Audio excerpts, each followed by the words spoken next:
C'est l'heure du sonneur. Et donc, mercredi 25 septembre, le géant mondial du lait, Lactalis, client majeur des producteurs laitiers français, a annoncé par communiqué de presse, très sympa, un plan massif de rupture de contrat. C'est-à-dire que même les producteurs de lait n'étaient pas au courant avant de cette rupture. Ils l'ont appris par ce communiqué de presse, ce qui a évidemment créé un tsunami dans la filière lait, déjà mise à rude épreuve. Près de 272 exploitations se retrouvent aujourd'hui sans clients, elles sont en grand danger. Le groupe a abandonné certains territoires, en particulier d'ailleurs, se séparant des plus petits éleveurs pour rogner sur leurs excédents qui sont prévus pour l'export. Les territoires concernés sont la Vendée, la Marne, la Haute-Saône ou encore les Vosges. Je vous propose, avant de donner la parole à un producteur de lait, évidemment, qui se sent concerné par cette affaire, on va écouter un député socialiste, Dominique Potier, qui prenait la parole hier. C'est le député de Meurthe-et-Moselle qui réagit sur cette affaire Lactalis. Les agriculteurs français, Monsieur le Premier ministre, ne sont pas des sous-traitants jetables, ni ici ni ailleurs. Nous devons, avec force, redire à Lactalis qu'elle a grandi dans un pays avec la force et la dignité des éleveurs, que la puissance publique a accompagné son développement et qu'aujourd'hui elle doit se comporter de façon digne, respecter les producteurs. Il en va de leur dignité, de leur travail, il en va de notre souveraineté alimentaire. Voilà, les agriculteurs ne sont pas des sous-traitants jetables. C'est pourtant ce qui se passe aujourd'hui. Il appelle la multinationale à se comporter de façon digne. Mais est-ce que la dignité compte finalement dans l'économie et dans le marché international ? C'est peut-être vraiment là la question qui n'est pas vraiment posée par ce député socialiste. Philippe Grégoire, bonjour. Bonjour Clémence. Merci beaucoup d'être avec nous. On a un petit écho, je ne sais pas si ça va pouvoir être réglé chez vous. Vous êtes, je le rappelle, agriculteur à Chanzeau, vous-même producteur de lait, donc, et c'est dans le Maine-et-Loire. J'imagine, alors comment vous avez réagi à cette annonce ?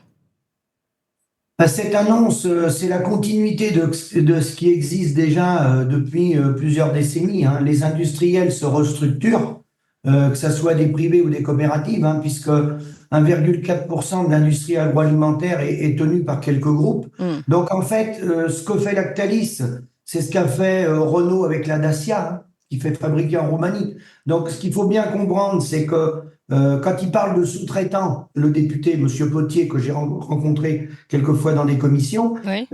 Effectivement, on est des sous-traitants. Mais pourquoi on est en sous-traitants ? Des sous-traitants parce qu'en 2009, quand il y a eu les grèves du lait, il y a deux possibilités. C'est de créer avec la fin des quotas laitiers, qui avait été mis par Michel Rocard, ils nous ont mis la contractualisation. Et si vous voulez être efficace, défendre un revenu digne des paysans, ce qui n'est pas le cas, puisque on est toujours à 2 suicides par jour, et l'hémorragie, il faut que j'en parle, elle vient du fait qu'on n'est pas rémunéré.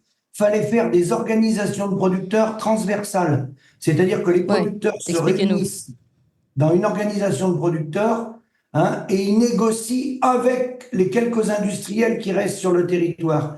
Et là, avec Bruno Le Maire, comme ça avait été pris, avec des responsabilités entières de Bruno Le Maire, il avait mis la charrue avant les bœufs, il avait obligé les industriels à nous envoyer un contrat en recommandé avant qu'on ait le temps de s'organiser. Donc les industriels ont envoyé une lettre recommandée, comme l'agriculteur a peur de l'industriel, il a peur de ne pas être collecté, les organisations de producteurs, elles sont collées à l'industriel, elles sont dans les murs. Il y en a une chez Lactalis, il y en a une chez Sodial, il y en a une chez Savantia. Donc vous pouvez négocier qu'avec l'industriel, mais vous ne pouvez pas le mettre en concurrence. Et il y a l'exclusivité de la production. Vous êtes obligé de livrer à lui. Oui. Si vous arrêtez de livrer, vous avez des pénalités. Donc, si vous voulez, le rapport de force, déjà, il est complètement...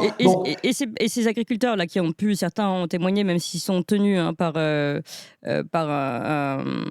une clause de non-communication, on va dire, en fait, ces mêmes producteurs aujourd'hui se retrouvent complètement sur la paille parce que justement ils n'avaient qu'un client, Lactalis, impossible de passer ou de diversifier comme vous l'expliquiez.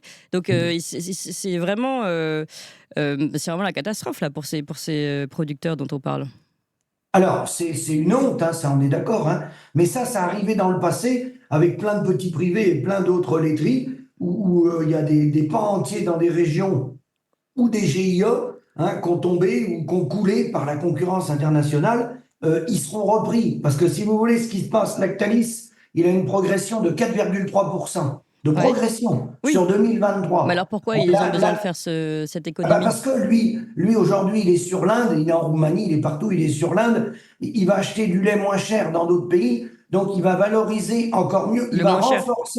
il va renforcer sa capacité financière. Il n'ira pas en Italie, parce qu'en Italie, il y a un rapport qui s'est fait avec quelques coopératives où ils sont payés 10 centimes de plus que nous. Donc il va pas délocaliser en Italie parce qu'il paye plus cher.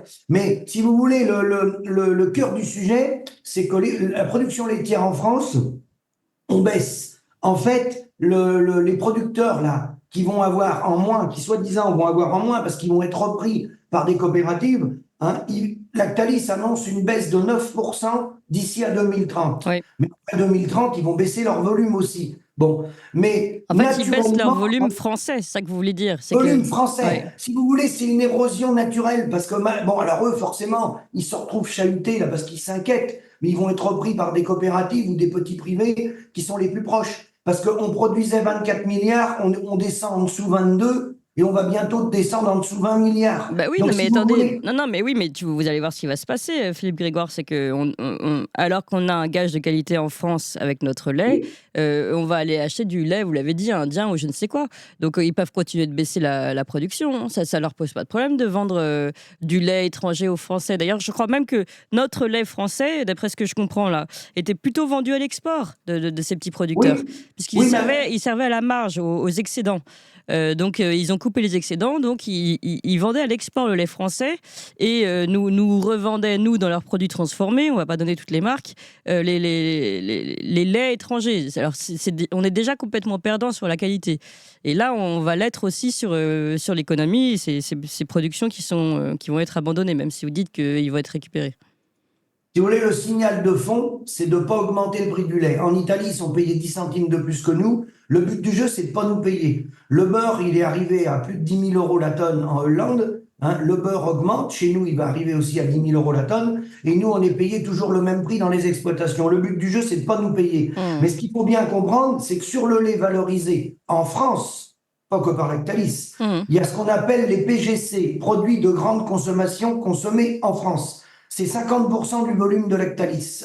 Ensuite, il y a les PGC à l'export. Là, c'est basé sur la concurrence, le prix allemand. Ça représente 20% de ses litrages en France, à Lactalis. Ouais. Et ensuite, il y a le beurre poudre, qui est un marché à l'international qui représente 30% de ses volumes chez lui. Et ce beurre poudre-là, même les PGC à l'international, lui, il peut faire produire des producteurs dans d'autres pays à des coûts plus bas pour aller en concurrence sur les PGC export et sur le beurre poudre. Alors que les coopératives, beaucoup de coopératives font 33, 33, 33. Donc les coopératives, elles valorisent, contrairement à ce qu'on peut croire, sur 50 ans, si on regarde, les privés comme Lactalis ont plutôt mieux payé les producteurs que les coopératives.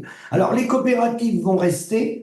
On va rester sur un marché, si aucun homme politique prend conscience de ce qu'arrive, hein, c'est un effondrement de l'agriculture. On va rester avec beaucoup de coopératives qui valorisent moins bien que ces industriels-là, hein, et on va être toujours sous-payé. Oui. Donc c'est un appauvrissement généralisé parce qu'il faut faire une politique, il faut revenir à une souveraineté sur les territoires, il faut consommer au maximum local avec des nourricières, avec les plans communaux de sauvegarde, avec des élus, tout ce qui est consommé en France, les politiques devraient utiliser des mesures de protectionnisme. Oui, mais là, on arrive au fond du sujet, Philippe Grégoire, parce que tout ça n'arriverait pas de cette façon-là si on protégeait un minimum notre production locale et qualitative. C'est ça. Si vous voulez, toutes les grandes puissances, l'Empire anglais utilisait des mesures de protectionnisme. Alors on peut appeler ça Charles de la Havane, chacun prend sa sauce et son discours, mais si on n'a pas un minimum de protectionnisme comme font les Chinois, les Américains, si vous voulez, on va être complètement dévasté parce qu'un agriculteur français, un producteur de lait français ne peut pas produire au prix d'un producteur roumain ou néo-zélandais. Ou ukrainien, je lis, dans le chat en tout cas, on me dit que Lactalis a 3 usines en Ukraine. Alors j'ai pas eu le temps de vérifier, mais bon, oui. C'est possible en tout cas. Oui, puis il est en Inde, il est en train de s'implanter en Inde, il va devenir un leader en Inde. Donc l'Inde, c'est la première production au monde, hein. C'est plus de 160 milliards de litres. L'Inde produit plus que toute l'Europe. Donc si vous voulez, on va perdre tout notre savoir-faire, toute notre souveraineté, parce que là, derrière ça, bon, c'est un coup de fusil pour effrayer toute la filière et dire « Oh, attention, le méchant loup, Lactalis », mais les autres industriels ne payent pas le lait plus cher que Lactalis. Oui, non, mais C'est surtout oui. un signal qui est donné, Voilà. si vous voulez, pour qu'on reste payé le moins cher possible, vous voyez, nous tenir toujours le plus bas possible, et je peux vous dire que ça s'effondre, hein. Moi, hier, j'ai téléphoné à des agriculteurs dans le 22, dans le 29. Les gens arrêtent la production avant d'être à la retraite. Ouais. Si le gouvernement avait le courage de mettre un plan de restructuration en place, bah, vous verriez le nombre de demandes qu'il y aurait. L'enveloppe, elle serait pas assez grosse. Parce que les gens, ils veulent arrêter, hein. Ils ne peuvent plus vivre dans les exploitations. Bien sûr.